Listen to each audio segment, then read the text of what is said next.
about her humanity just exploded on that line in this particular rehearsal, and she just said it, and you could feel the heaviness and the emotion of a mother who desperately is looking for the forgiveness of her child from her. And I felt that, and my humanity exploded back, and I, was saying the lines, and we were stuttering through the lines. We hardly could remember, because we were just, our humanities, Danny and Nathan, were just reacting like fireworks.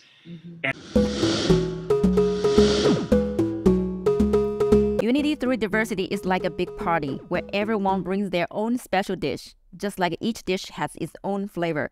Each person has their own unique gifts and qualities. On our podcast, we will be breaking bread with guests who are dishing out their own personal stories and sharing us just how delicious diversity can be.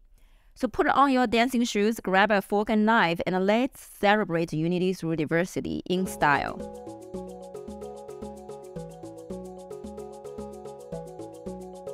Now, we talk about your passion now, right? Yeah. We talk about passion. Yeah. You brought up so many times to be this actor. The reason we didn't ask you about the actor is because there's you also tell us you are like produce or also like write things. Sure, yeah.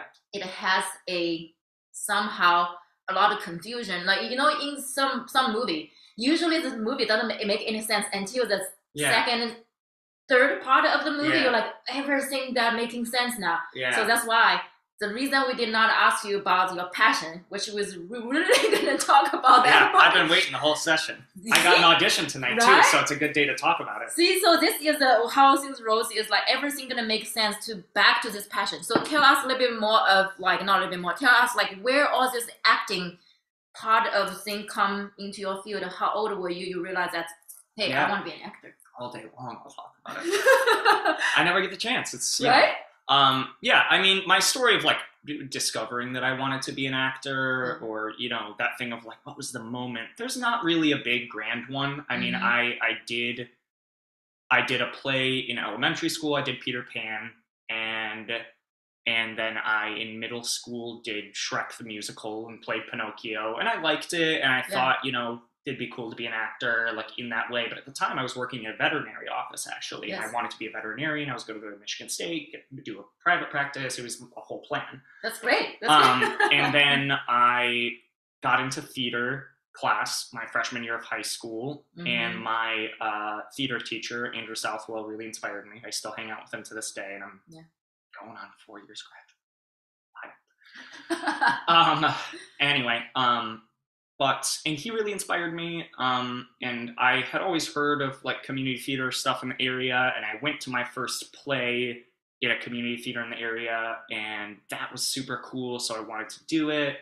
And before I knew it, I was in a show, and it kind of just, I don't know that there was ever, I really don't think there was ever a moment where it was like, cool, oh yeah, that's what I want to do. There are moments where I was really, really powerfully reminded of it and like solidified into it later.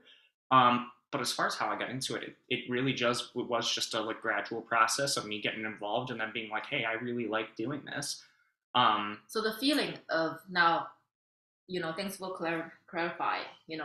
Sometimes we don't have the moment. Yeah. But the point is, what made you feel when you on the stage in the show? Like that's the thing. So I have the moment. Yeah. Yeah. So how made you feel? Oh, when you think about I want to be this actor. So what made you feel that you want to be the actor? What kind of feeling you try to hold in?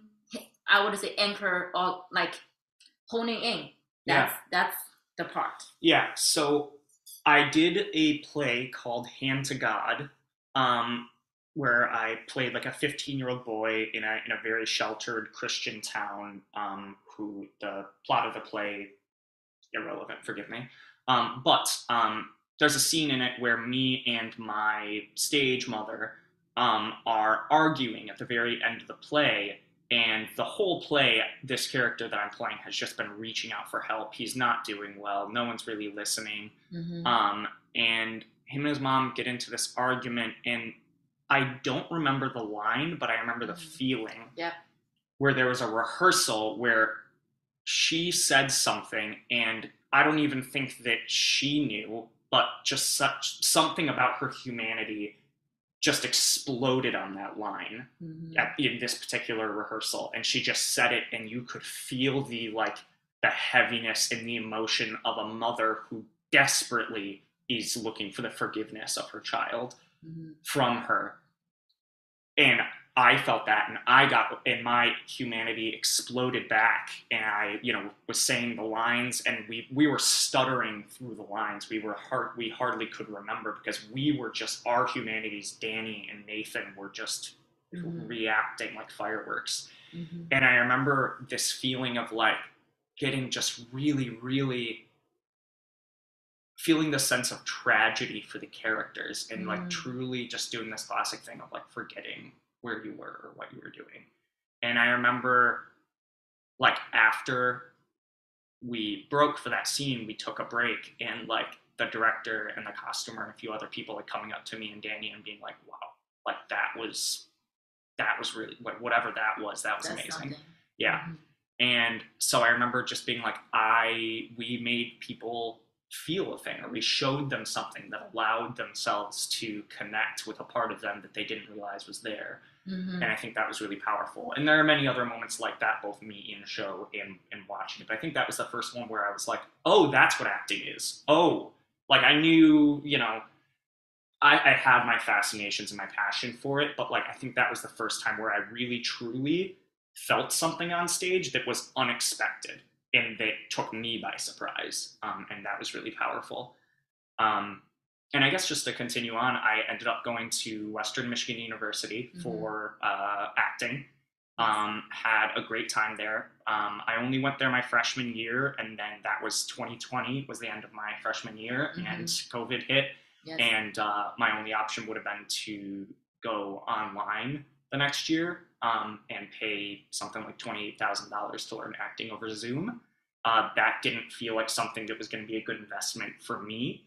And so I decided to take a gap year, and I moved back home and whatnot. I actually auditioned again this past year, got in, but I also got into NYU Tisch School of Acting, to the Stella Adler School, actually, which was my dream acting school. Spike Lee went there, Alec Baldwin in there, Timothy Chalamet, Keira Knightley. I always wanted to go to NYU. And so that was a dream come true. I ended up not being able to go because of financial reasons, because it's a pretty steep financial wall. Yeah. And that was really disappointing. But so I've still been here, but it's like, I guess I'll just keep going. The audition I have tonight is Sweat, the play Sweat, which I got cast in while I was at Western for the next year, or would have been my sophomore year. So I didn't get to do it because both I didn't return and it was canceled because of COVID. Yeah. So what is the actor? What is the role that? What's the role that I'm going for? Yeah. So Sweat, the plot of it is fueled by two best friends, Chris and Jason. Jason being white, the character that I'll be going for, and then Chris being black, which is important to the plot. They live in Reading, Pennsylvania. All the characters work at Olsted's factory there, and the whole play just reminds me so much of Saginaw. It's just a love letter to, or not even a love letter, it's really just a depiction of life and getting by in a Rust Belt town in America. And I think it's really, really relevant to Saginaw because my dad was a union leader, and I have always been around. I've walked a picket line for the UAW at a GM factory, several times in my life. And this whole play revolves around unions and jobs moving out of America and how that affects people on a really tangible level. And I guess to like swing back around to like what makes me want to do it, or like what is that thing that keeps fueling me, that I'm like, this is a really important thing. In acting school, the first thing they do essentially is they unteach you everything you've learned in acting, right? They strip you down. So you get worse before you get better, which is really frustrating. By the end of your first semester in acting school, you're like, I suck. This is the worst. And it's because what you learn typically, in high school or whatever, when you're starting out acting, is you kind of learn a logical and intuitive version of well, this emotion led to this emotion, and so he shouted at her, and so they felt this. But that's really not a sound way of acting, both because it's emotionally destructive, actually, but also because true acting comes from just listening as hard as you can. So what they teach kind of the fake acting out of you, I guess. And then I remember another moment that made me really know what I wanted to do was my callback audition to get into the Western program. And this explains what is cool about acting in a nutshell. For my final callback at Western, they had me do one of my monologues that I performed for them for the audition.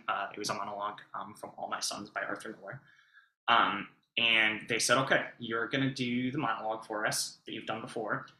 And at some point in the monologue, an actor is going to walk out of that door. There's a door that's shut in the room. They said, an actor is going to walk out of that door.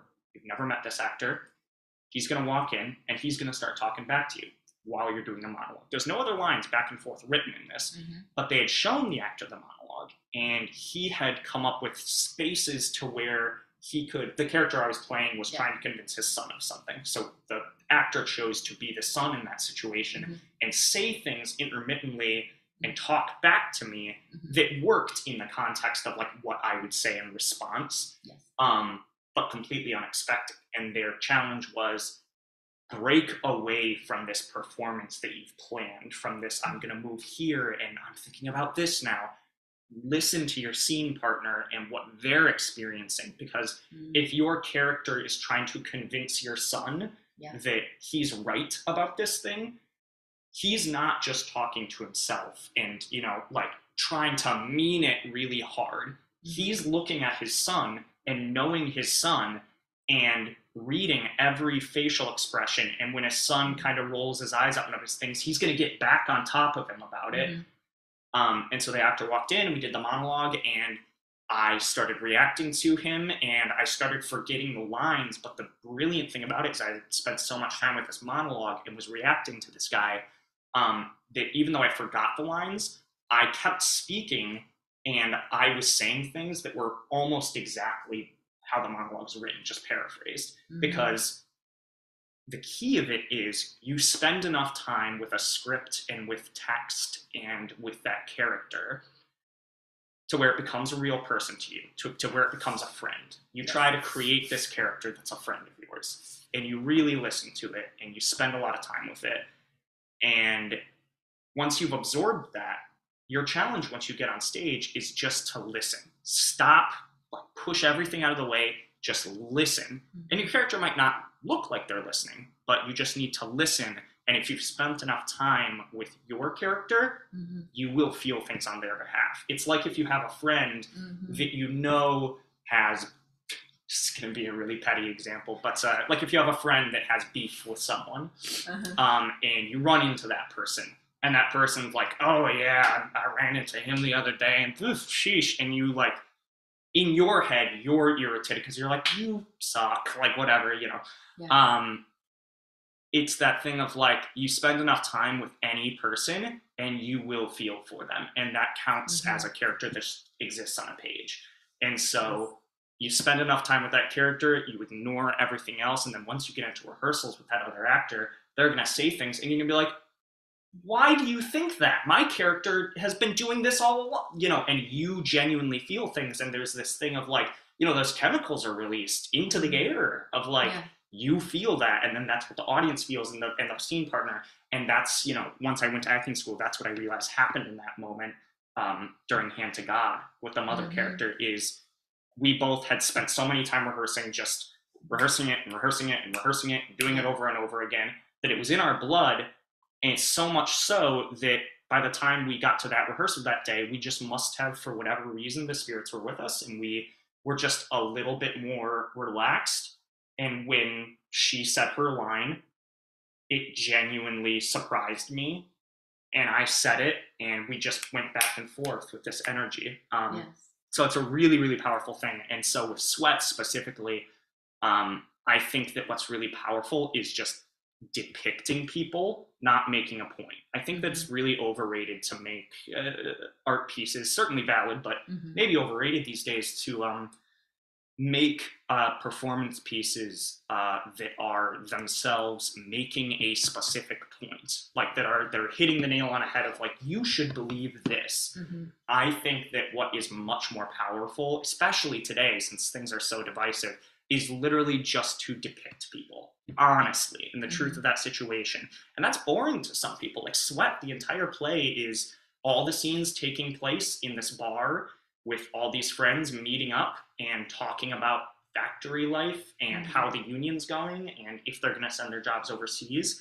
And there are some more explosive moments in the play, certainly, but the drama of it is not the focus. It's the very real thing of like, this play was written by compiling and editing interviews with real people who worked at a factory in Reading, Pennsylvania, and this is really how they feel, and finding that really truthful place of just like, when you watch a movie and there's two people getting into a fight at the bar, all too often you're watching them stand up and they're throwing chairs at each other, and it's like, how often does that actually happen in real life? Almost never.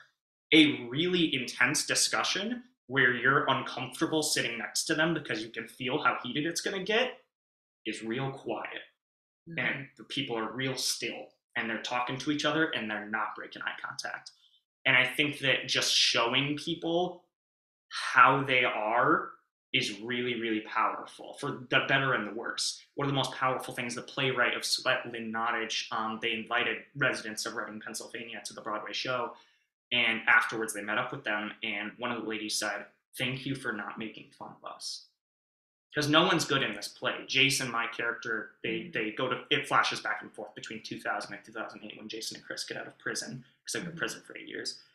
And when Jason comes out, he's essentially a full-blown white supremacist, swastika tattoo on the face. It's a really dark and intense show. But this woman's reaction was just, "Thank you for not making fun of us," because there's no person in this play that is the villain. There are people who you fervently disagree with, obviously Jason being one of them. If there's one person that someone could mistakenly say was the antagonist, it would be Jason. But I don't think that that's necessarily true, and I think Lynn would agree with that, where it's just this thing of like, no, this is how people are, and this is how the other people are, and they're going to react to it this way. And if we're ever going to get anywhere, we just need to show that, not try to hit the nail on the head and be like, hey, Jason, how he became a white supremacist, that's bad. You show the situation that precipitated that. So people can learn, okay, that's how these people turn to these kinds of things. And we need to just understand that. That's it. It's not hitting a nail on the head of like, this is the solution, or this is the political belief that you need to have. It's just this pure fact of depicting reality, and people will feel that. There's something really, really touching about just seeing yourself portrayed.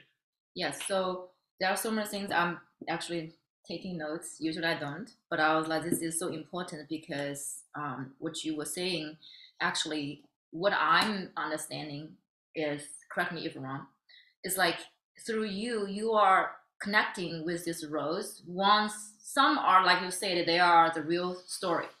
You bring this essence, you bring them back to life to That's a great way of putting it. show the people who's going to watch either the movie or shows or the certain play. You put on that, but you are give them the life through you. You basically, to my understanding, you basically channeling. Actually, we talked about it a bit before. You were channeling this doesn't matter this person we created, they never being really exist in 3D, but it has this awareness, consciousness, it has a message. For you being able to, with those moments you said that you felt that you become one, you become that character, you become that person. Doesn't matter it's truly lived in this 3D or we create that. Every character we create, that's a message to bring. But we won't be able to bring that message through if you not become that role. You will not be, there's so many people, right? Like that's why we try to find the right person to be in that role. Let's say if people want to be me, let's say one day I just gone, which will, But whatever the things in my life, if they try to bring me back, Yeah. they have to connect me with my spirit. Yeah. It's you are they had to channel where my essence come through them, and then that time that ego part had to step away. Yeah. It's not about the 3D Nathan anymore. You become Jason. You become the role you just shared. What's the name of Sweat, and also the before is the hand to God. Hand to God. Hand to God. So that's one thing I want to really just bring back and make me understand is now I really understand why certain actors or actors, they won't be able to get out of their role once the movie is done, whatever, because they are truly connected and they are living as them in their body, which is created as difficult for them to disconnect, disengage with that spirit because they become them now. So you are literally have the energy inside of you becomes this character, right? So that is helped me to understand that part. But also the second part I really want to kind of like, you see, our soul is infinite, right? And through those plays, actually they are activating a lot of things inside of you that are probably, I think it's also ready to show you that you have the deeper feeling about those, because you said that you like help people, right? You really value people's kindness and their passion. But each role, if you are in certain play, I bet those people they have a strong message to come through. Their passion, who they truly are. Doesn't matter, like Jason, like I said, he might become just hit nail on the head. This is the opposite negative example of the society or whatever. But can we value his experience, that he's feeling, he's a human, he's felt this way. We don't know, I don't know, actually you probably know, but when they wrote this character or the real person, is there must be something behind him, made him to make certain choices, decisions to lead him to where he is. So of course the outcome is, hey, that's the character showed this and that, nail on the head, right?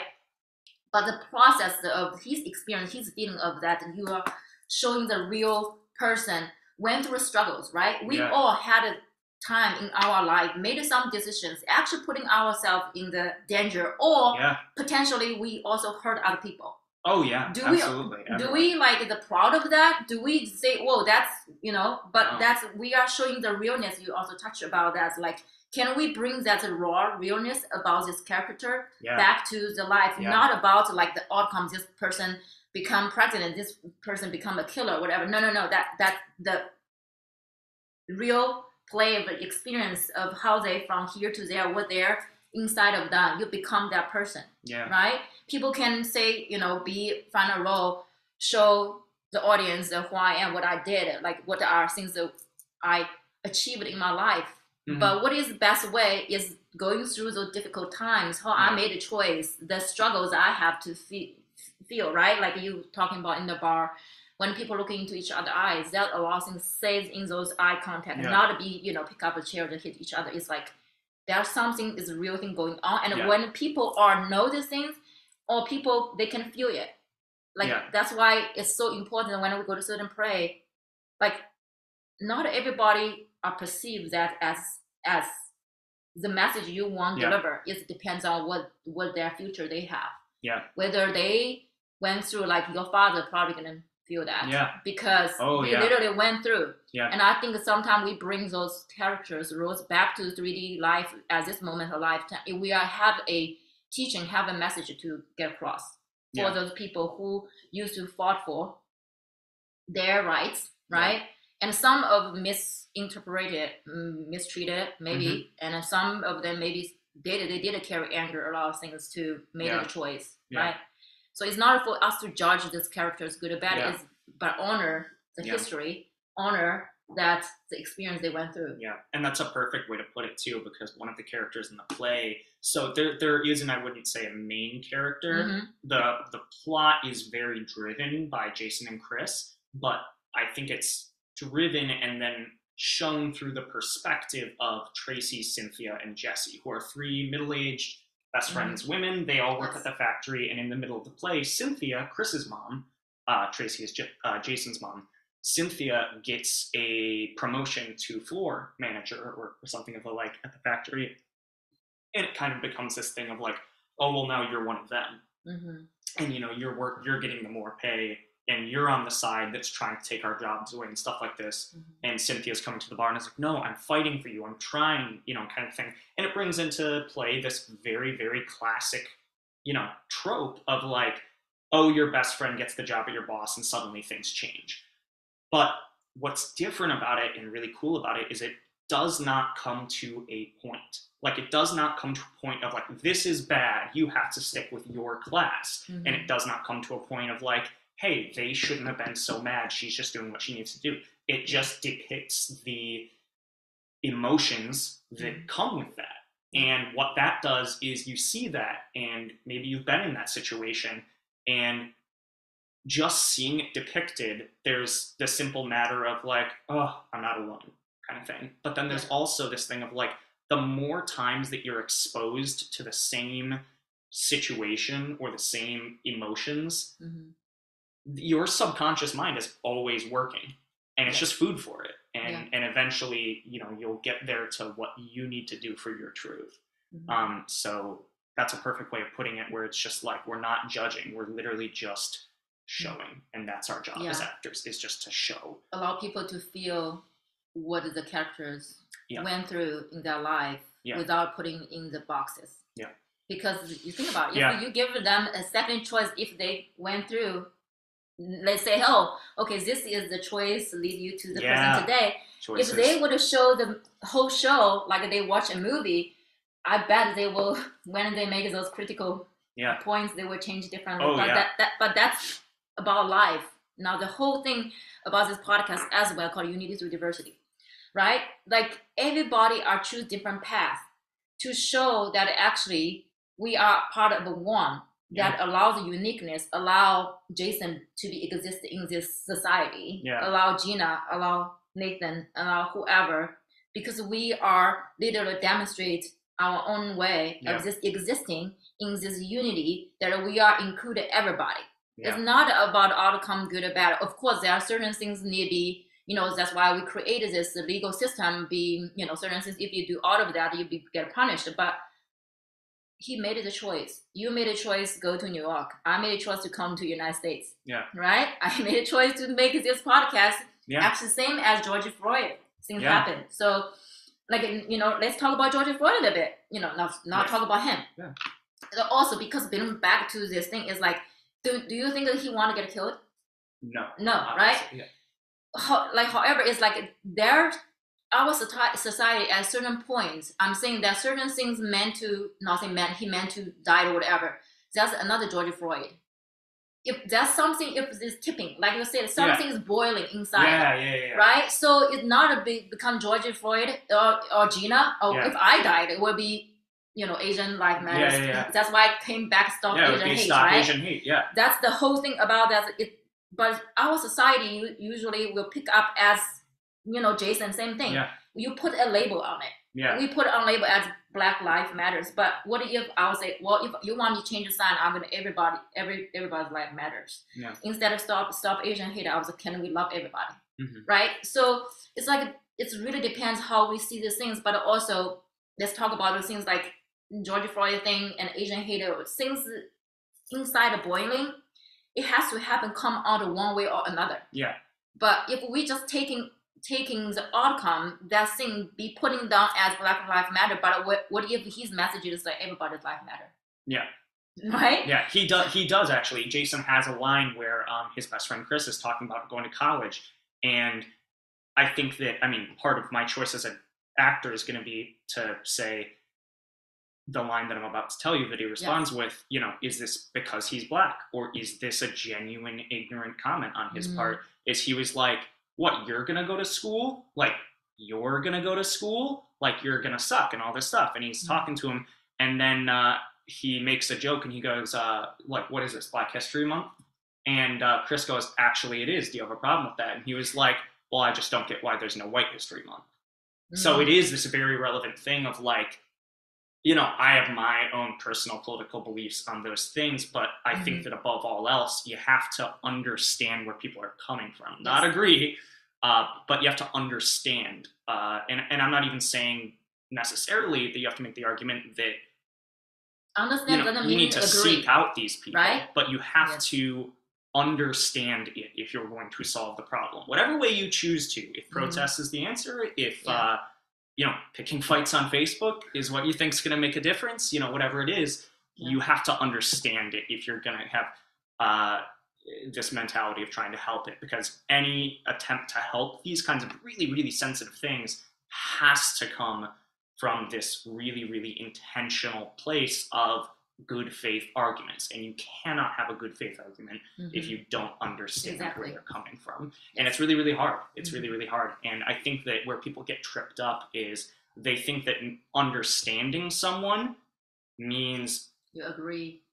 Not even that you agree means sympathizing with someone, because sometimes someone's humanity and their experiences are going to be so different from yours that you don't empathize, and you can try to do that, but you're just not going to. And that's okay. I don't think we have to demonize that. Empathy is good. We need more of it, regardless of if you agree with them. However, I don't even think that empathy is the problem necessarily. I think people get really, they feel like if they try to understand someone, and that they're afraid that they may feel for someone that they don't like or agree with. And they're afraid of that because it is a lot easier to go on and demonize people or put them in these boxes. And I think that if people were to understand more that the goal is not like empathizing with people, that's a different argument. I do believe in it, but it's a different thing. But just like specifically, even on a practical level, okay, there's this social issue, we want to solve it. Let's understand it, regardless of if I feel icky talking to this guy with a swastika tattoo on his face. I need to understand why he got here, how this happened, if I'm going to try and solve it. Well, that's called compassion. Yeah. So the difference is, you're literally saying the difference between the empathy and compassion. Now, compassion is a different level of empathy to, in a way, actually there's a great line from my daughter's, she's in 3rd grade. And then one time we were talking about empathy. Okay, this is a little bit side topic, but I just want to put this line there. They say empathy is the compassion in action. Yeah. So I have heard that before, actually. Right? Yeah. So literally, but we're not going to dive so deep into that, but the things what you brought up, I think that line could just be summarized of that. Yeah. And I would say good luck for your this audition Thank tonight. You so much. And I think there's a few more questions that or some things I want to circle back, because one time you mentioned is unlearn. Right? Yeah. Unlearn. And I realized that it's not just in the acting school they made you unlearn. In the whole life, you are 22. Yeah. That's a responsibility that you carry. Exactly. So what I realized at my age, not saying much older, whatever, but it's a lot of time we are learning something, but to the point that we are literally unlearn. Like from our, let's say, childhood, like 6, 7, to your like 20s, probably early, just depends. Everybody is where their path is going to go. But I realized that my first half of my life, basically, I was picking up a lot of lessons. We so-called some comic lessons, trauma things. Yeah. Because for we to unlearn, you need to learn to unlearn. Like, where the unlearn come from? Because you already learned a certain thing. Yeah. So when you go to the college or the first year, they need to help you to unlearn first. Then you can kind of like integrate. Yeah. And you can choose now what you want to pick up. Yeah, so good. In the acting school, they're doing that, but in the real life, I realized that like a lot of times I was unlearning the things that I learned from my parents, from my teacher, from my boss, from my ex, whatever, from my friends, because I was picking up to try to understand what's going on, to the point I realized that for me to truly find out who I am, I need to unlearn everything people give to me. Yeah. And to be an actor, for you to can channel those different roles, those characters, you have to unlearn. You have to be not say empty. You have to be clear. Yeah. Then you can anything come in. Then you can not say 100%, but to a certain level, to be mirror back this person, to really embrace this person's energy, because you don't have much of other belief system or people tell the story you carry. You are just pure channel. So people who stand in front of you, you can mirror this person back, character back, which is anchors this person's energy, is it? So I think I want to touch this unlearn of life, because everything we're going through, outside is also going through, which means something is inside our body, right? Inside our subconscious, like you said, the subconscious is always going. It's never turning off. It just depends on our conscious mind whether how much we can pick up. And how can we pick up is something has to happen, bring you to awareness, then you can make sense of it. Otherwise, it doesn't make any sense of it, right? So I want to circle back also talking about, how do you get into, and those moments, I think that's basically the essence of what we're really talking about here. Is that you really channel those people, their characters, their essence, and bring them to the life. And then maybe that's feel super excited inside of you. And you're like, wow, if I can bring them here, because you feel this like liveness inside you, make you feel super excited. You're like, well, what else? Who else? The character I can bring into the life, make me feel this like liveness, feel that. But it's also part of you because you have that energy inside of you as well, right? You have to reference it with your humanity. And it's like more of like, to me, it's like the word I got is activating. So activating the things, the energy inside of you through those characters. We think it's characters external, but actually that's part internal. of you. And you are, again, you're just starting your career. And I can't wait to see how many characters activating, but also co-create, bring those shows to the life to actually touch people's hearts on different levels, because a lot of stories, I think they are lost in the history, the revolution that we cannot relate, like we cannot understand, right? Teacher will teach you in the classroom about certain history, but if the character, those actor can really understand this character, what that person went through, and bring back to life, we're not going to change how other people see this character, right? Hitler. I'm not saying I have nothing against or nothing agree with this person, but I say it's like if people really show me what about this person on different level, I might have different understanding versus what teacher teach you. Just like one thing about this person is this person's bad, this person did this person did that. Right. Or at the very least, and this isn't to disagree even, it's just to say, I think that before we can, get humanity around to this idea of accepting people as multifaceted in the way that you're talking about, and understanding that people are whole humans, I think that before we can expect, people to necessarily do that, we at least need to make people understand that making people feel more alienated and more distant when we disagree with them makes the problem worse. You know what I mean? So I think that, like, given an example like that where you're like, this person is this one thing, it's even okay because everything's a process. Like you said, unlearning things. If there's someone who's like, I just don't know how to listen to someone that I disagree with to that extent. I just can't. That's okay. That's normal. That's very typical, and that's very natural. I think that the first step is saying, okay, I view this person this way, but I should at least understand them for the utility, for the very, very base practical utility of, in order to solve a problem, you have to understand where it's coming from. And I think that once you can do that and you trick people into saying, no, I don't care if you empathize with this person. I just need you. If you're going to take this on yourself to try and fix these things in our world, I need you to understand that this is part of the job and you can't ignore it or you'll make things worse. And people start listening in order to understand.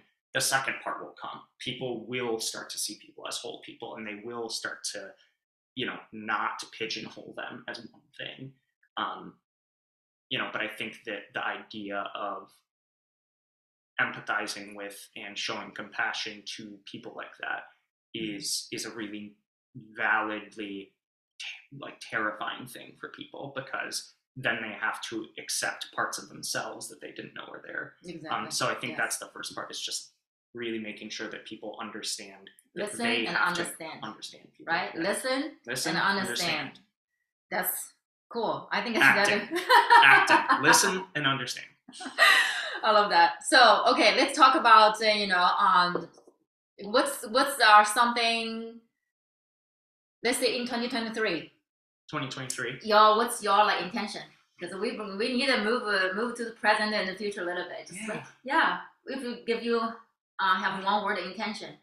I always ask people because this isn't we're recording this thing in New Year, right? Yeah. So how you see your 2023? Obviously, you're back here. You have different opportunities, right? Yeah. And I think putting conscious effort into being present. Maybe I like anyone else on this earth, I carry a lot of baggage of things that have happened to me and things that I fear and fear's role in my life, and things that I'm comfortable doing and things that I'm not because of that. And I think that the first step towards being happy is just to kind of take that breath and be like, okay, I'm here. Like, not to not think about the future necessarily, but to be like, okay, I'm here right now, and I need to understand where I'm at if I'm going to understand where I'm going. Yes. So I think that, putting a really conscious effort into just not letting the fears and the anxieties and the baggage that we carry, which means awareness. Yeah, being aware of that. Not letting that be the first thing on our mind when we're making decisions, to be more present and listen to yourself. There's another thing in acting school is just like listen to yourself. And understand. Yeah, listen and understand. Yourself. The hashtag listen and understand. I think this will be our title, listen and understand. Can it be like a insurance commercial where it's like really like bright and someone's walking into the sun and they're like, listen and understand. Your life will be Michigan Blue Cross Blue Shield. We'll do it for you.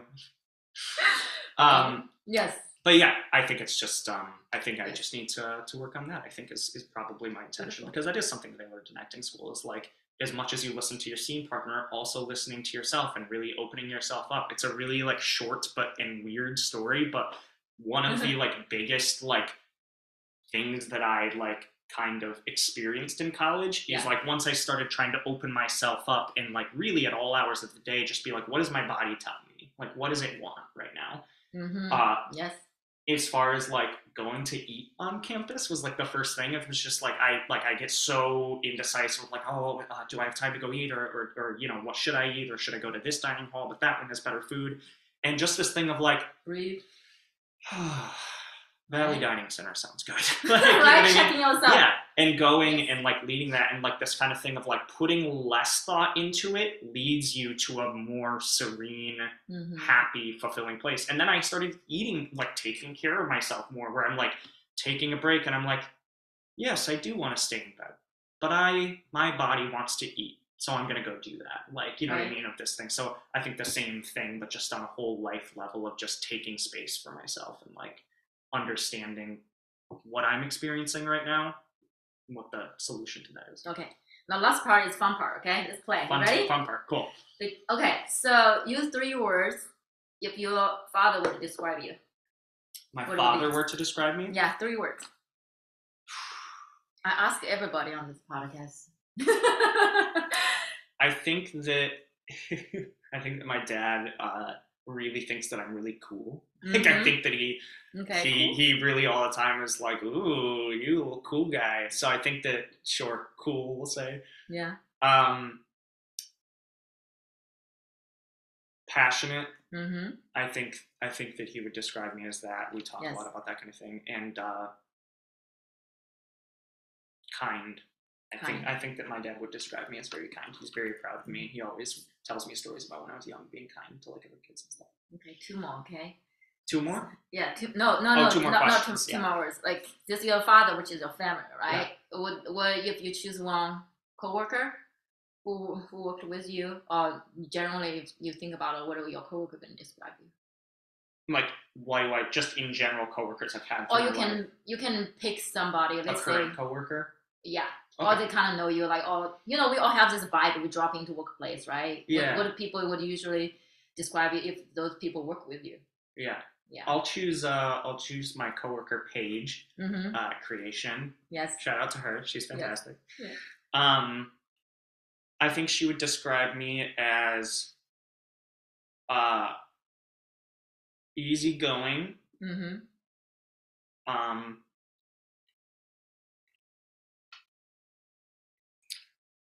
knowledgeable, because I think she usually will, like, if customers have questions about coffee or something, she'll be like, talk to me.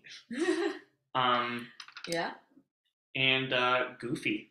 I think, honestly, we joke around a lot at work, and we really just have a lot of, like, genuine, just fun together. Nice. Okay, last one. If you use 3 words to describe yourself. 3 words to describe myself. Right? Oh, horrible, hateful, decrepit. No. No, genuinely, I think, gosh, that one's always the one that people pause the longest at, I'm sure. I think that, I don't know what the word would be. Truthful, but not necessarily, I mean, I'd like to believe that I'm a truthful person with other people, but I think specifically truthful in that, like, the actions that I take they all come from an earnest place. I don't do a lot of, like, doing something and not having a reason for it. Like, intention. Intention, yes, that's what I'm looking for. Yeah. Intentional. Yes. Isn't it so hard that when we... Yeah. Right? I think intentional. Truthful. Gosh. See, if somebody needs to be like, okay, you're gonna be, your role is to to bring Nathan to the life. You know? I'm not very good at it. I don't know. I haven't quite figured out how to play me yet. I have other people to bring you out. So, I play other people. So people will ask me, they're like, Gina, give me 3 words about this person that you would describe as energy, right? Yeah. Let's go with intentional. Let's go with empathetic. I really, really do my best to do that. And let's go with it sounds general, but it just encompasses kind of what I'm looking for. Outgoing. Like, just, I really like to get out there and, you know, whatever it is that I want to do or I'm passionate about doing. Like, even, like, the company in New York, like, they actually started back up again. They went bankrupt and then they started back up again. And they want me to come out there, and they text me and we talk pretty often about them trying to bring me out there, which is a whole other story. But anyway, even that, it's like, it's not off the table in my head, even though it was a miserable time, because I just like the idea of getting out there and trying something. So. Yeah. Well, that's not a common word, because actually my daughter gave me the outgoing is one of the words that she chose. That's good. Just one time I just random asked them, I was driving. I was like, hey, babe, use 3 words to like describe mommy. And the first thing, I think she said crazy. Because I was, totally. I'm like, yeah. I was like, you're on point, right? Yeah. And then she's like, the second one is outgoing. And third one, she said spiritual. I was like, crazy, outgoing, spiritual person. I think I can nail that. That's very accurate. It's like from my daughter, she's 8, and I asked my younger one, she gave me 3 words. It's almost like she knows you. Yeah. Well, it's just watching me. Like, sometimes I like to have them to, you know, if you don't have kids, that's why, like, from different angle, it's our mirror. We come back to see how other people see us in their own eyes, to, like, allow me to check in with myself. Yeah. Why they see this side of me, and what made you see this side? But that's no good or bad or right or wrong. It's just like so fine. Like, from 8 years older eyes, like, they see the craziness of me. And I don't deny that. I think I'm crazy enough. That's why, and it's okay, right? That's good. So thank you for the intentional and empathetic, right? Yes. And also outgoing. Yes. Nathan Patrick Hanley. Thank you so much. Thanks, Gina. I appreciate it. Thank you. This was absolutely lovely. Thank you. I've been trying so hard to not look at this the whole time. So hard. Locked in. Thank you so much. Yes, thank you. And I hope you guys enjoyed this episode of Unity Through Diversity, and I will see you guys next week. Thank you.